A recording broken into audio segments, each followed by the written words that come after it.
สบายดีจ้าสบายดีพี่น้องสบายดีสุขุสุคนจะสวัสดีเด้อพี่น้องสวัสดีตอนบ่ายๆจ้าพี่น้องจ้าเฮาสิมาเสกแพรหลังจากซื้อแพรมาพี่น้อง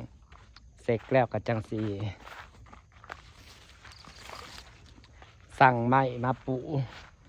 เพราะว่ามันสิได้เสริมเล็กด้วยนี่เพราะว่ามันเล็กมันก็เก่าแน่เลยเนาะเสริมไว้เพื่อขึ้นหลายคนเสริมเล็กเสริมถังบ่ซื้อไม่ได้เผากำลังงามเดี๋ยวห่มไม้ใหญ่ขึ้นเป็นห่มไม้ใหญ่กา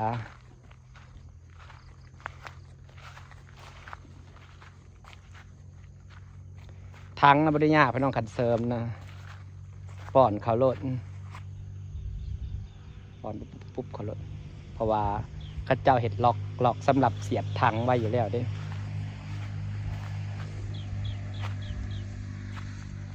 ข้าเจ้าเห็ดล็อกสำหรับเสียบถังไว้อยู่แล้วเนี่ยเป็นล็อกแล้วพี่น้องข้าเจ้าเห็ดเป็นล็อกเสียบถังสำหรับเป็นล็อกไว้แล้วก็สีซื้อข้าเจ้าเด้อพี่น้องเรื่องของเรื่องน่ะอยากได้บอนออกมาเกลือปลาอยู่แล้วว่าสิเห็ดเป็นลักออกมาบ่ว่ากะสีเห็ดกะซุมือเนี่ยมันแพงเลยพี่น้องอันนี้ซื้ออันนี้เดี๋ยวสิเอาราคาสุพรรณพี่น้องซื้อเพิ่น13,000ซื้อโครงแบบนี้มานะแต่แป้นนะมันเก่าแล้วเอาสิไปเลือกมาเป็นบางอันแป้นแต่ว่าเลือกมาบ่ได้บางทีก็บ่ได้ใส่หรอกว่ามันเก่าเขาเจ้าปะให้ฝนทำปะอย่างเขาบ่ได้ดูแลนะ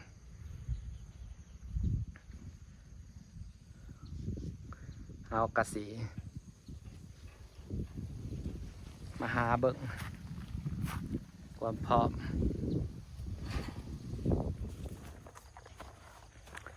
คือแพรที่เฮาซื้อมาเด้อจ้าพี่น้องจะซื้อมาในราคา13,000จ้าแต่ว่าจะได้เสริมเล็กอยู่พี่น้องว่ามันเก่าเลยจักหน่อยเสริมเล็ก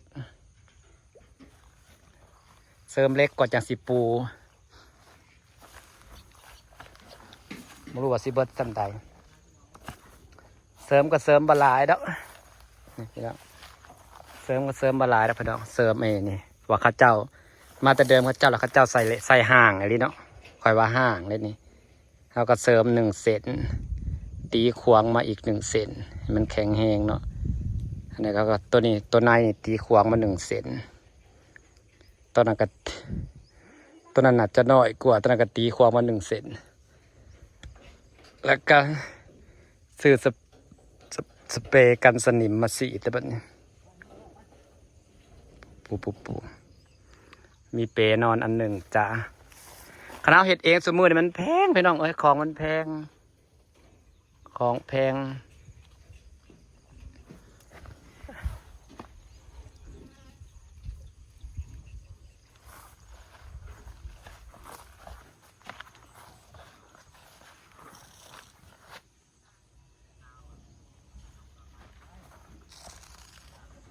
ขน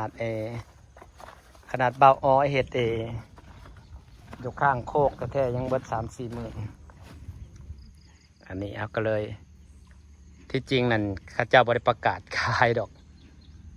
นางละอย่างไปถามซื้อเพิ่นเองเพราะว่าเห็นเพิ่นก็แบบว่าเพิ่นอาจจะอยากใส่เงินอยู่ดอกมั้งเพราะว่าเพิ่นก็บ่ค่อยเพิ่นโซ่เด้บ่สบายเพิ่นกระลุกบ่ได้ไปบ่เป็นก็เลยว่าโอ๊ยเราคือสิอยากขายเอาไว้เราก็บ่ได้ใส่ดอกเลยไปถามซื้อเพิ่นซะคันสิเฮ็ดเองเนี่ยก็เบิดหลายพี่น้องเดี๋ยวนี้ของแพงเล็กการะดับนี่ค่อยเบิดหลายหมื่นอยู่ค่อยว่าจะเบิด5-6 หมื่นผู้บ่จักจะเบิด5-6 หมื่นผู้บ่จักให้เพิ่นมาขนแป้งให้ซะ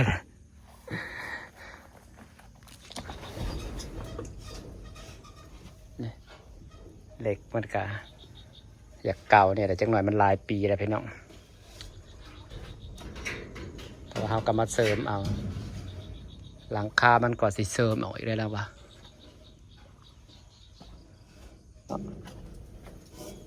เขาก็เสริมจั่วมันออกมามันบังสิเนาะให้มันได้บังแดดผัดสีย่างเขายากออกยากอีกสักผัดสีต่ำพ่น นี่ราคาแพพาพี่น้องมาชมแพแต่ก็สิไปใส่เพืองให้ต้นดอกกระเจียวต่อให้มันแล้ว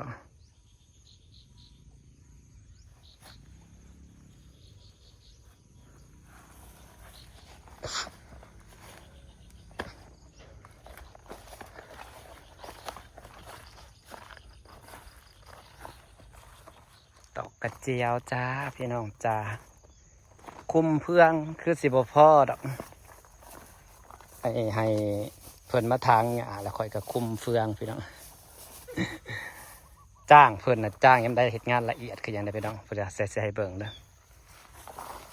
จ้างก่อนจังหวานให้เพิ่น350แล้วเพิ่นมาเฮ็ดบางแน่ต้นอันนี้ข่อยนางงามเลยพี่น้องต้นทุเรียนข่อยงามเลยเจ้าข่อยสิได้กินบ่จักเจ้าข่อยสิรอดบ่จักเจ้าสิใหญ่สิสัตว์ปุบบ่จักงามคักนี่ถมเพืองละเอียดถมเพืองและการจะหน่อยมันก็ต้องได้ความชุ่มชื้นจากเพืองเนาะปกหนาเพราะว่าเพิ่นหมักความชื้นเด้ให้เบิ่งไปน้องทางงานละเอียดแท้ได้บ่แม่นย่องพอจ้างคือยังได้จ้างแต่ละเทื่อนะเฮ็ดจนเกลี้ยงไปลอยเพิ่นจังอันนี้จะเฮ็ดให้นี่ต้นนี้แห่งกางามต้นทุเรียนนะเบิ่งนี่มันออกยอดนะออกยานแต่บ่แล้วยานมันยืนต้นตายแหละยานแต่ต้นเดียวดอกกระเจียวกำลังออกอยู่จี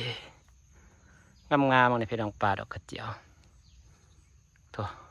งามแห้งกำลังออกดอก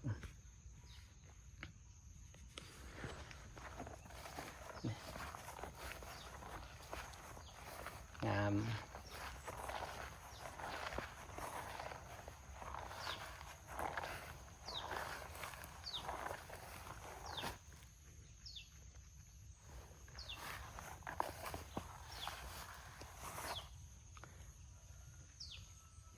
มาดูจอก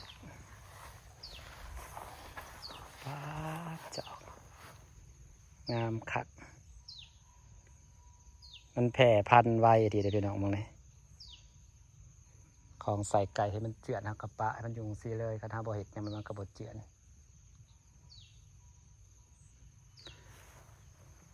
ทางดอกกระเจียว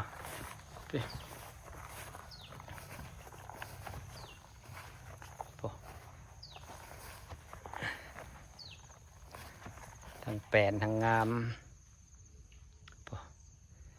เห็ดคันคู่ให้ขักแน่ได้มาเลยงานละเอียดคือยังไงจะได้ออกดอกหนึ่ง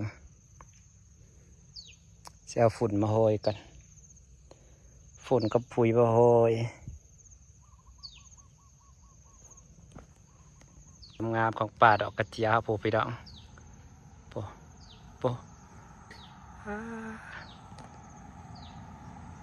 สิฝ่าบรรยากาศไปซ้ำนี่ละจ้าเมื่ออื่นตัดหญ้าบ่วะหญ้ายาวอีกแล้วเสด็จตัดหญ้าอีกแล้วเอาไปป่าหญ้าคา